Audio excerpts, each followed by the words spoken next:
చిన్నప్పుడు చేపట్టుకుని నేను ఉన్నానని ధైర్యం ఇచ్చారు. ఇప్పుడు అదే కూతురు కష్టమని వస్తే అవమానంగా చూస్తున్నారు.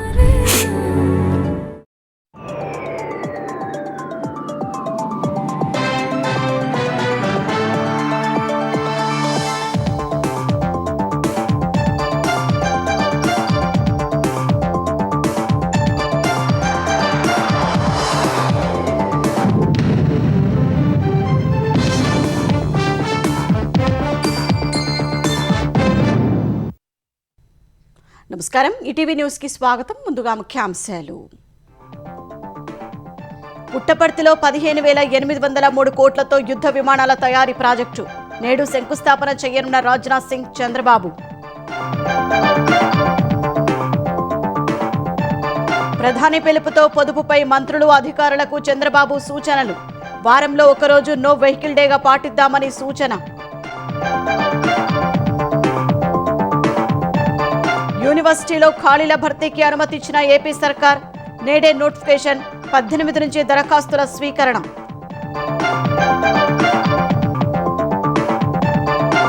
మోదీ సర్కారు వైఫల్యంతోనే నీటు రద్దయిందన్న రేవంత్. లీకేజీలో బీజేపీ, బీఆర్ఎస్ కు పోలిక ఉందని ఆరోపణలు. బండి భగీరథ్ ముందస్తు బెయిల్పై నేడు హైకోర్టు తీర్పు.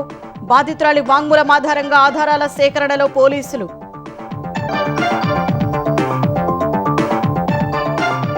నీట్ పరీక్షను మళ్లీ నిర్వహించేందుకు కేంద్రం కసరత్తు.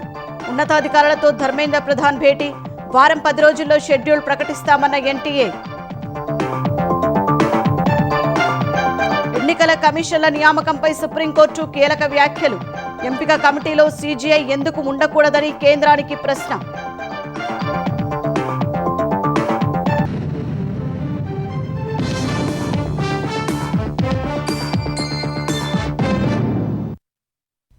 రాయలసీమ యుద్ధ విమానాల తయారీ ప్రాజెక్టుకు వేదిక కానుంది. భారత అమ్ముల పొదిలో సరికొత్త అస్త్రంగా అవతరించనుంది. పుట్టపర్తి వేదికగా 15,803 కోట్ల భారీ వ్యయంతో నిర్మించనున్న ఏఎంసీఏ 5వ తరం యుద్ధ విమానాల ప్రాజెక్టుకు నేడు రక్షణ మంత్రి రాజ్నాథ్ సింగ్, సీఎం చంద్రబాబు కలిసి శంకుస్థాపన చేయనున్నారు. ఈ ప్రాజెక్టు ఏపీ పారిశ్రామిక ప్రస్థానంలో ఒక మైలురాయిగా నిలవనుంది.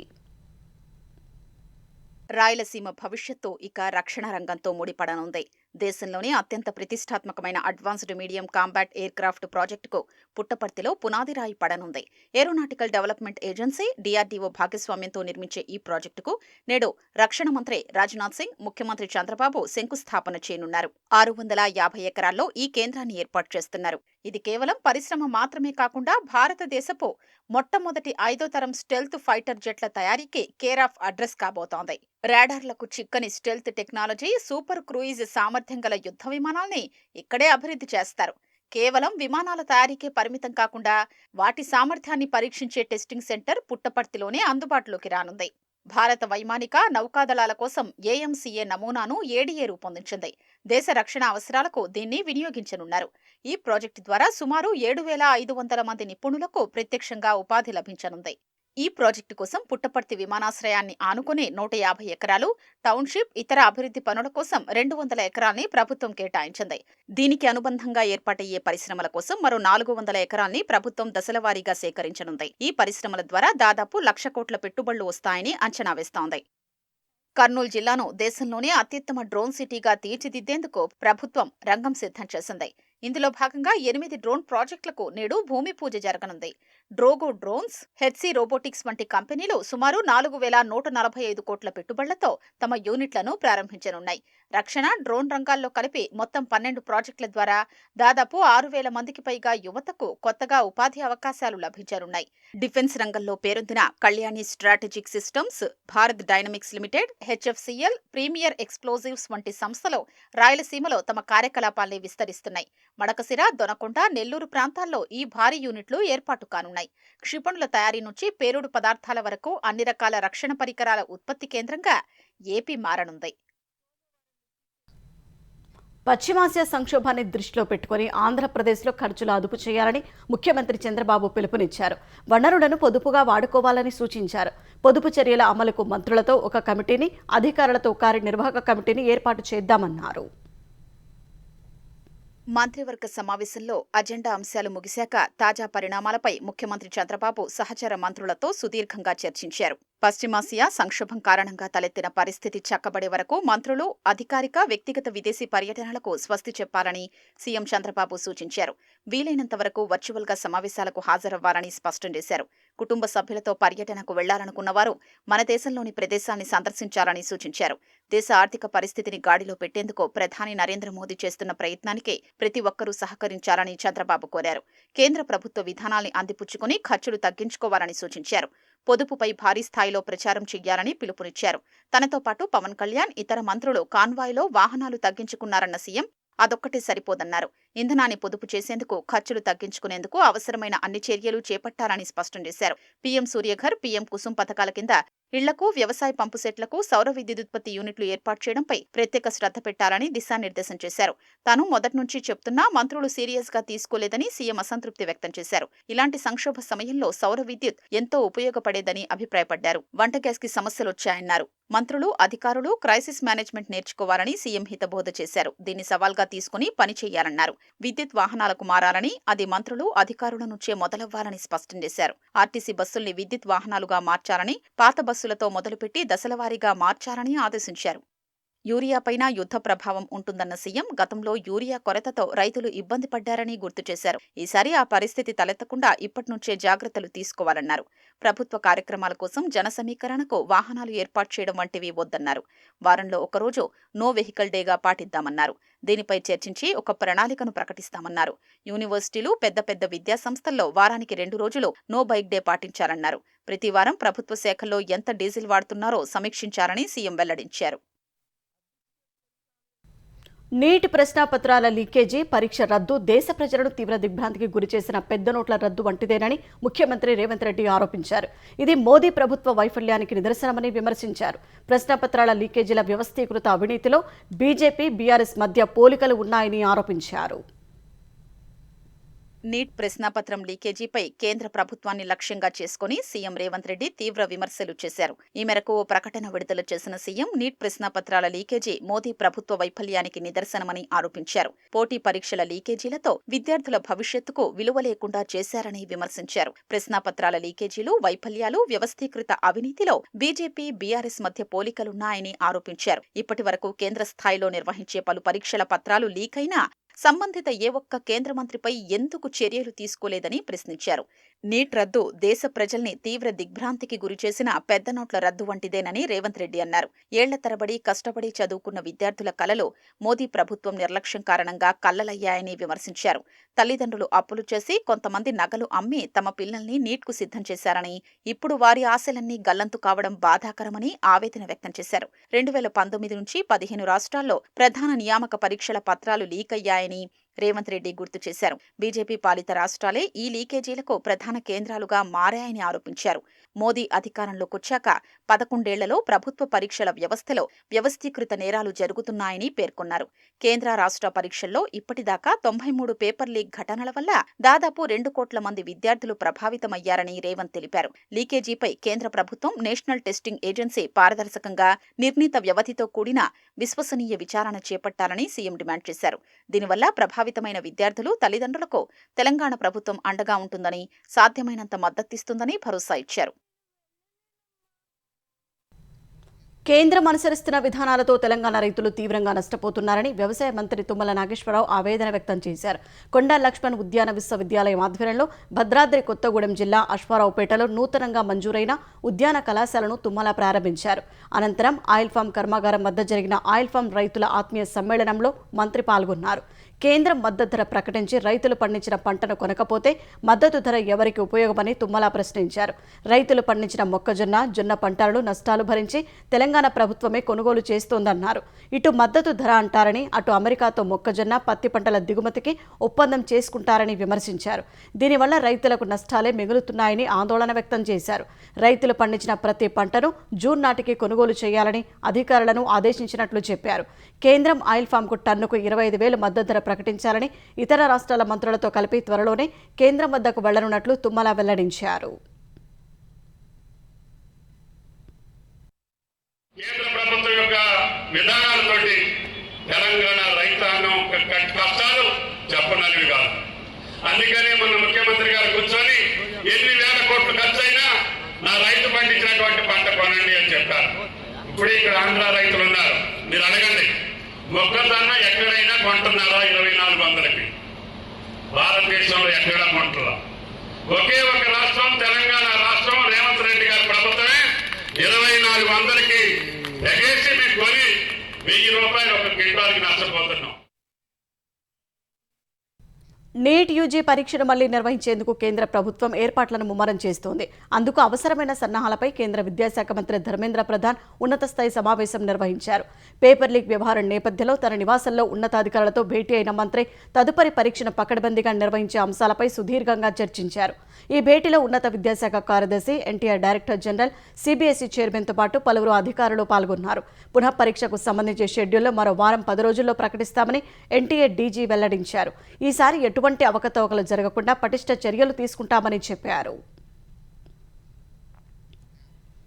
తెలంగాణలో ధాన్యం కొనుగోళ్లలో రైతులను ఇబ్బందులు పెడితే కఠిన చర్యలు తప్పవని మంత్రులు హెచ్చరించారు. లారీల కొరత లేకుండా చూడాలని, అదనంగా వాహనాలు సమకూర్చుకోవాలని అధికారులను ఆదేశించారు. ఖమ్మం జిల్లా కూసుమంచి మండలం పాలేరులోని కొనుగోలు కేంద్రాన్ని మంత్రులు పొంగులేటి శ్రీనివాసరెడ్డి, ఉత్తమ్ కుమార్ రెడ్డి పరిశీలించారు. రైతులను సమస్యలు అడిగి తెలుసుకున్నారు. అనంతరం కలెక్టరేట్లో ఖమ్మం, భద్రాద్రి కొత్తగూడెం కలెక్టర్లు అధికారులతో ధాన్యం కొనుగోళ్లపై సమీక్షించారు. రైతు సంక్షేమం కోసం ఎన్ని ఇబ్బందులు ఎదురైనా భరించేందుకు సిద్ధంగా ఉన్నామని మంత్రి పొంగులేటి స్పష్టం చేశారు. చివరి గింజ వరకు ప్రభుత్వమే కొనుగోలు చేస్తుందని, రైతులు అధైర్యపడవద్దని ఉత్తమ్ భరోసానిచ్చారు.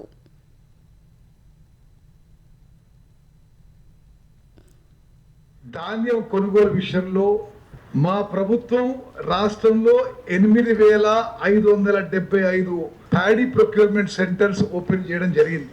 చివరి ప్రొక్యూర్మెంట్ సెంటర్లో చివరి గింజ కొనుగోలు చేసే వరకు వరి రైతులందరికీ న్యాయం చేయడానికి మా ప్రభుత్వం కమిట్మెంట్ తో, సిన్సియరిటీతో మేము ముందుకు పోతున్నాము. పండించిన వరి ధాన్యంలో 80 నుంచి 90 లక్షల మెట్రిక్ టన్నులు కొనుగోలు చేయబోతున్నాము. వరకు 32 లక్షల మెట్రిక్ టన్నులు కొనుగోలు చేయడం జరిగింది. ఈ ప్యాడీ ప్రొక్యూర్మెంట్ లో ఎక్కడెక్కడ ఏమైనా లోపాలున్నా తప్పనిసరిగా అది సరి చేసి సంతృప్తికరంగా పూర్తి చేస్తామని చెప్పి తెలంగాణ వరి రైతులకి మాటిస్తున్నాం. ఎక్కడా రైతన్నలకు ఇబ్బంది కలగకుండా, అన్ఎక్స్పెక్టెడ్ గా వర్షాలు వచ్చి ధాన్యానికి ఏదైనా డ్యామేజ్ అయినా ఆ ధాన్యం కూడా కొనే దాంట్లో కూడా ఈ ప్రభుత్వానికి ఒక క్లారిటీ ఉంది. తాలు చెత్త ఉందని 5-6 కేజీలు కట్ చేస్తానన్నారు. దాని మీద ఆల్రెడీ కమిషనర్ గారికి ఆదేశాలు ఇచ్చారు. అటువంటి బిల్లుల్ని అవసరమైతే సీజ్ చేసి కఠిన చర్యలు తీసుకోవడానికి కూడా వెనకడుగు వేయొద్దని ఆల్రెడీ ఆదేశాలు ఇచ్చారు. కేంద్ర మంత్రి బండి సంజయ్ కుమారుడు భగీరథ్పై నమోదైన పోక్సో కేసులో పోలీసులు దర్యాప్తును మరింత వేగవంతం చేశారు. బాధితుల వాంగ్మూలం ఆధారంగా ఫామ్ హౌస్లు, అపార్ట్మెంట్లు, ఫోన్ లొకేషన్ల వివరాలు సేకరిస్తున్నారు. మరోవైపు బాలిక జనన ధృవీకరణ పత్రంపై ప్రత్యేక దృష్టి సారించిన పోలీసులు ఆమె సమర్పించిన పత్రం ఆధారంగా హైదరాబాద్లోని ప్రైవేట్ ఆసుపత్రిలో జన్మించినట్లు గుర్తించారు. అటు భగీరథ్ ముందస్తు బెయిల్ పిటిషన్పై హైకోర్టు నేడు తీర్పు వెలువరించనుంది. కేంద్ర మంత్రి బండి సంజయ్ తనయుడు భగీరథ్ పై నమోదైన పోక్సో కేసులో పోలీసులు దూకుడు పెంచారు. ఈ నెల 12న విచారణకు భగీరథ్ గైర్హాజరై మరింత సమయం కోరిన నేపథ్యంలో ఆధారాల సేకరణ మీద దృష్టి సారించారు. ప్రస్తుతం బాధితురాలి వయస్సు మీద చర్చ జరుగుతుండగా ఆమె జనన ధృవపత్రం గురించి పోలీసులు ఆరా తీస్తున్నారు. హైదరాబాద్లోని ఓ ప్రైవేట్ ఆసుపత్రిలో జన్మించినట్లు బాలిక జనన ధృవీకరణ పత్రం సమర్పించింది. దీని ఆధారంగా పోలీసులు ఆ సంవత్సరంలో జీహెచ్ఎంసీ రికార్డుల్ని పరిశీలించగా వాస్తవమేనని తేలింది. దీంతో పాటు బాధితురాలి ఫిర్యాదు, వాంగ్మూలం ఆధారంగా హైదరాబాద్ శివారు ప్రాంతంలోని మొయినాబాద్లోని ఫామ్ హౌస్, నానక్ రామ్గూడలోని సర్వీస్ అపార్ట్మెంట్లను పరిశీలించి కొన్ని ఆధారాలు సేకరించారు. ఫామ్ హౌస్, సర్వీసు అపార్ట్మెంట్లకు ఎప్పుడు వెళ్లారు, బాధితురాలు, నిందితుడితో పాటు ఎవరెవరొచ్చారు, ఎప్పుడు తిరిగి వెళ్లారో కూపీలాగారు.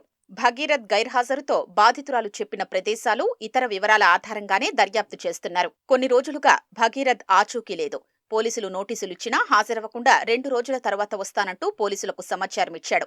దీంతో పోలీసులు ఆయన కదలికల మీద దృష్టి సారించారు. నిన్న ప్రత్యేక బృందం కరీంనగర్లోని ఆయన మేనమామ నివాసానికి వెళ్లారు. భగీరథ్ చివరిసారిగా ఆయన మేనమామ నివాసంలోనే ఉన్నట్లు ఫోన్ లొకేషన్ ద్వారా గుర్తించారు. దీని ఆధారంగానే కరీంనగర్లోని ఆయన నివాసానికి వెళ్లి విచారించారు. ఈ కేసు తీవ్రత దృష్ట్యా పోలీసులు బాధితురాలి వాంగ్మూలాన్ని జడ్జి ముందు నమోదు చేయనున్నారు. అటు బండి భగీరథ్ ముందస్తు బెయిల్పై హైకోర్టు ఇవాళ తీర్పు వెలువరించనుంది. మధ్యంతర బెయిల్పై శనివారం విచారిస్తామని స్పష్టం చేసింది. న్యాయస్థానమిచ్చే ఆదేశాల్ని అనుసరించి తదుపరి చర్యలు ఉంటాయని పోలీసు అధికారులు తెలిపారు. విశ్వవిద్యాలయాల్లో 1523 పోస్టుల భర్తీకి అనుమతిస్తూ ఆంధ్రప్రదేశ్ ప్రభుత్వం ఉత్తర్వులు జారీ చేసింది. ఇటీవల విడుదల చేసిన జాబ్ క్యాలెండర్ ప్రకారం ఇవాళ నోటిఫికేషన్ ఇచ్చేందుకు అనుమతి తెలిపింది. 1523 పోస్టుల బ్యాక్లాగ్ 279, రెగ్యులర్ 1244 చొప్పున ఉన్నాయి. సహాయ ఆచార్యుల ఉద్యోగాలకు ఏపీపీఎస్సీ ద్వారా స్క్రీనింగ్ పరీక్ష నిర్వహించనున్నట్లు ఉత్తర్వుల్లో పేర్కొంది. అసోసియేట్ ప్రొఫెసర్ పోస్టులకు రాత పరీక్ష ఉండదని తెలిపింది. ఈ నెల 18 నుంచి దరఖాస్తుల స్వీకరణ ప్రారంభం కానున్నట్లు వెల్లడించింది. ఈ ఉద్యోగాల్లో అత్యధికంగా రాజీవ్ గాంధీ వైజ్ఞానిక సాంకేతిక విశ్వవిద్యాలయంలో 311, ఆంధ్ర విశ్వవిద్యాలయంలో 246, శ్రీ వెంకటేశ్వరలో 125, శ్రీకృష్ణ దేవరాయలు 103 చొప్పున ఉన్నాయి. అటు కాంట్రాక్ట్ అధ్యాపకులకు వెయిటేజీ ఇస్తూ ప్రభుత్వం ప్రత్యేకంగా మరో ఉత్తర్వును జారీ చేసింది. ఇప్పటికే విశ్వవిద్యాలయాల్లో ఒప్పంద పద్ధతిలో పనిచేస్తున్న అధ్యాపకులను గుర్తించి విశ్వవిద్యాలయాలు ప్రభుత్వానికి జాబితా అందించాల్సి ఉంటుంది. ఏడాదికి 1 మార్కు చొప్పున గరిష్టంగా 10 మార్కులు వెయిటేజీ ఇస్తారు. రాత పరీక్షలో ఎస్సీ, ఎస్టీ, దివ్యాంగులకు 30, బీసీలకు 35, ఇతరులకు 45% కనీస మార్కులుగా నిర్ణయించారు. ఉబెర్ గ్లోబల్ నాయకత్వ బృందంతో ముఖ్యమంత్రి చంద్రబాబు సమావేశమయ్యారు. స్నేహపూర్వక వాతావరణంలో ఉబెర్ ప్రతినిధులతో భేటీ జరిగిందని చంద్రబాబు తెలిపారు. విశాఖలో సెంటర్ ఆఫ్ ఎక్సలెన్స్ను విస్తరించాలని ఉబెర్ యోచనపై సంతోషం వ్యక్తం చేశారు. దేశవ్యాప్తంగా కార్యకలాపాలకు ఏపీని కీలక ప్రతిభా కేంద్రంగా ఉబెర్ పరిగణిస్తున్నట్లు సీఎం వెల్లడించారు. అమరావతిలో అభివృద్ధి చెందుతున్న క్వాంటమ్ టెక్నాలజీ ఎకోసిస్టమ్ను వినియోగించి ఆధునిక లాజిస్టిక్స్ మేనేజ్మెంట్ అల్గారిథం అభివృద్ధికి ఉబెర్ ఆసక్తి చూపిందని వివరించారు. గ్లోబల్స్లా తప్పుడు ప్రచారం చేయడంలో వైసీపీ అధినేత జగన్మోహన్ రెడ్డి సిద్ధాస్తుడని ఆంధ్రప్రదేశ్ వ్యవసాయ శాఖ మంత్రి అచ్చెన్నాయుడు ఆరోపించారు. ఆక్వా రైతులతో జగన్ రాజకీయ డ్రామాలు ఆడుతున్నారని మండిపడ్డారు. వైసీపీ పాలనలో ఆక్వా రంగం కుదేలైందని, ఇప్పుడు ట్వీట్లతో డ్రామా ఎందుకని ప్రశ్నించారు. ఫీడ్ ధరలు పెరిగిన గంటల్లోనే స్పందించామని, ఆ భయంతోనే కంపెనీలు వెనక్కి తగ్గాయని మంత్రి తెలిపారు. రైతుల భవిష్యత్తుతో ఆడుకున్న వారు ఇప్పుడు రైతుల రక్షకులా మాట్లాడటం విడ్డూరంగా ఉందన్నారు. ఆక్వా రైతుల ప్రయోజనాలకు భంగం కలిగిస్తే ప్రభుత్వం ఉక్కుపాదం మోపుతుందని మంత్రి స్పష్టం చేశారు. ప్రతి రైతుకు అండగా కూటమి ప్రభుత్వం ఉంటుందన్నారు.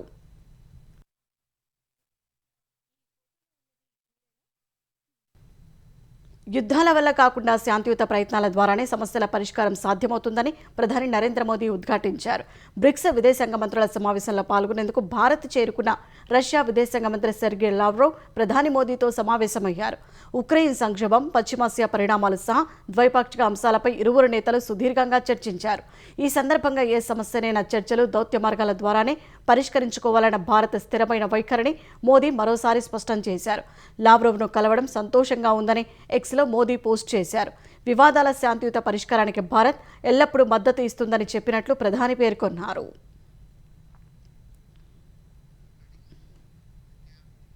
లోక్సభ ప్రతిపక్ష నేత రాహుల్ గాంధీపై వచ్చిన ఆదాయానికి మించిన ఆస్తుల ఆరోపణలను విచారించాలని సిబిఐ, ఈడీలను అలహాబాద్ హైకోర్టు, లక్నో ధర్మాసనం ఆదేశించింది.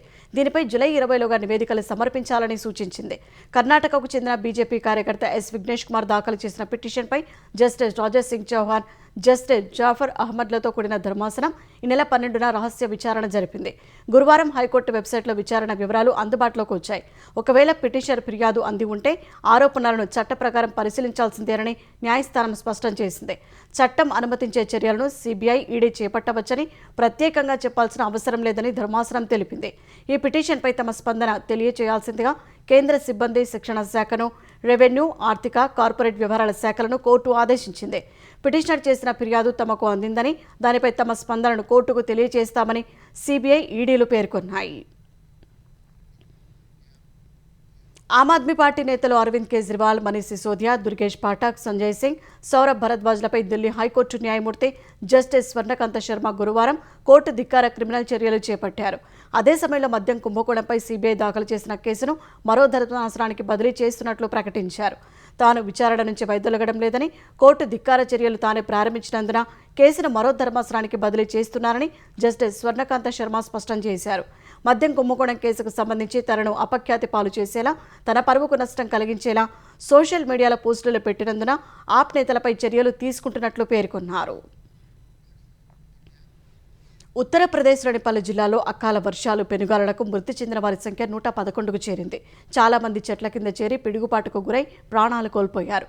అనేక మంది గాయాలతో చికిత్స పొందుతున్నారు. బాధిత కుటుంబాలకు 24 గంటల్లోగా సహాయం అందేలా చూడాలని సీఎం యోగి ఆదిత్యనాథ్ ఆదేశించారు. ప్రాణనష్టంపై రష్యా అధ్యక్షుడు పుతిన్ విచారం వ్యక్తం చేశారు. ఈ మేరకు రాష్ట్రపతి ద్రౌపది ముర్ము ప్రధాని నరేంద్ర మోదీలకు సంతాప సందేశం పంపించారు. బరేలీ జిల్లాలో ప్రచండ గాలులకు ఓ రేకుల షెడ్డు ఎగిరిపోయేలా ఉండటంతో వాటిని తాడుతో కట్టాలని ప్రయత్నించిన వ్యక్తి ఆ రేకులతో పాటు దాదాపు 50 అడుగుల ఎత్తుకు అమాంతం ఎగిరిపోయి 300 మీటర్ల దూరంలోని ఓ పొలంలో పడిపోయారు. దీంతో తీవ్ర గాయాల పాలయ్యారు. ప్రయాగ్రాజ్ జిల్లాలో అత్యధికంగా 21 మంది మృతి చెందారు. భద్రోహిలో 16 మంది మరణించారు. గాలివాన బీభత్సానికి ఆయా ప్రాంతాల్లో భారీ ఆస్తి నష్టం సంభవించింది. పెద్ద ఎత్తున పశువులు ప్రాణాలు కోల్పోయాయి. దేశంలో ఎన్నికలను స్వేచ్ఛగా, నిష్పక్షపాతంగా, సజావుగా నిర్వహించాలన్నదే రాజ్యాంగ మౌలిక నిర్మాణ సూత్రమని సుప్రీంకోర్టు స్పష్టం చేసింది. ఎన్నికల సంఘం స్వతంత్రంగా వ్యవహరించకుంటే, స్వతంత్రంగా ఉన్నట్లు కనిపించకుంటే ఆ ఆశయం నెరవేరుతుందనే భరోసా లభించదని జస్టిస్ దీపంకర్ దత్తా, జస్టిస్ సతీష్ చంద్ర ధర్మాసనం పేర్కొంది. ప్రధాన ఎన్నికల కమిషన్ సిఇసి ఎన్నికల కమిషన్ల నియామకం సర్వీసు నిబంధనల చట్టం 2023 చెల్లుబాటును సవాల్ చేస్తూ దాఖలైన 6 పిటిషన్లపై తుది విచారణ నిన్న జరిగింది. సిఇసి ఈసీల ఎంపిక కమిటీలో ప్రధాని, లోక్సభ విపక్ష నేతతో పాటు 3వ సభ్యుడిగా కేంద్ర మంత్రిని చేర్చడాన్ని పిటిషన్లో ప్రశ్నించారు. ఈ ఎంపిక తటస్థతను దెబ్బతీస్తుందని పిటిషన్లో ఆరోపించారు. శాసన నిర్మాణ వ్యవస్థ అధికారాల్లో న్యాయస్థానం జోక్యం తగదని కేంద్రం తరపున ఏజీ వాదనలు వినిపించారు. ఎన్నికల సంఘం కమిషన్ల ఎంపిక కమిటీలో 3వ తటస్థ వ్యక్తి ఉన్నారనేంత స్థాయిలో విశ్వాసం కల్పించాలని, అది కేంద్ర మంత్రి ఎందుకవ్వాలని ధర్మాసనం ప్రశ్నించింది. సిబిఐ డైరెక్టర్ ఎంపిక కమిటీలో సభ్యుడిగా ఉన్న సిజేఐ ప్రజాస్వామ్యంలో అత్యంత కీలకమైన ఎన్నికల సంఘం కమిషన్ల ఎంపిక కమిటీలో ఎందుకు ఉండరని నిలదీసింది. ఎంపిక కమిటీలో 3వ సభ్యుడు కేబినెట్ మంత్రి అయితే విపక్ష నేత అభిప్రాయాన్ని సమర్థిస్తారా అని ధర్మాసనం ప్రశ్నించింది. సామాన్యులకు చమురు సంస్థలు మరో భారీ షాక్ ఇచ్చాయి. దేశవ్యాప్తంగా పెట్రోల్, డీజిల్ ధరలను భారీగా పెంచుతూ నిర్ణయం తీసుకున్నాయి. లీటర్ పెట్రోల్, డీజిల్పై ఏకంగా ₹3 చొప్పున పెంచుతున్నట్లు ప్రకటించాయి. అంతర్జాతీయ మార్కెట్లో ముడి చమురు ధరల్లో చోటు చేసుకున్న మార్పుల నేపథ్యంలోనే సంస్థలు ఈ నిర్ణయం తీసుకున్నట్లు తెలుస్తోంది. పెంచిన ధరలు తక్షణమే అమల్లోకి వచ్చాయి. ఒకేసారి లీటర్కు ₹3 మేర ధర పెరగడంతో సామాన్య, మధ్యతరగతి ప్రజలపై, ముఖ్యంగా రవాణా రంగంపై తీవ్ర ఆర్థిక భారం పడనుంది. తైవాన్కు సంబంధించి తమ విధానంలో ఎలాంటి మార్పు లేదని అమెరికా విదేశాంగ మంత్రి మార్కో రూబియో స్పష్టం చేశారు. అమెరికా అధ్యక్షుడు డొనాల్డ్ ట్రంప్, చైనా అధ్యక్షుడు జిన్పింగ్ శిఖరాగ్ర భేటీ తర్వాత ఆయన చేసిన ఈ వ్యాఖ్యలు ప్రాధాన్యం సంతరించుకున్నాయి. తైవాన్ను బలవంతంగా స్వాధీనం చేసుకోవాలని చైనా ప్రయత్నిస్తే అది ఘోరమైన తప్పిదమవుతుందని రూబియో హెచ్చరించారు. ట్రంప్తో కలిసి చైనా పర్యటనలో ఉన్న ఆయన తైవాన్పై ఇంతవరకు జిన్పింగ్తో సమావేశం తర్వాత కూడా ఎలాంటి మార్పు లేదన్నారు. ఎన్బీసీ న్యూస్కి ఇచ్చిన ఇంటర్వ్యూలో రూబియో ఈ వ్యాఖ్యలు చేశారు. తైవాన్పై ఇరు దేశాల మధ్య విభేదాలు, ఘర్షణకు దారితీయొచ్చన్న జిన్పింగ్ హెచ్చరికలను తేలిగ్గా తీసుకున్నారు. చర్చల సమయంలో చైనా ఎప్పుడూ తైవాన్ అంశాలను లేవనెత్తుతుందని, అదేవిధంగా అమెరికా కూడా తన వైఖరిని స్పష్టం చేస్తూనే ఉంటుందని రూబియో చెప్పారు.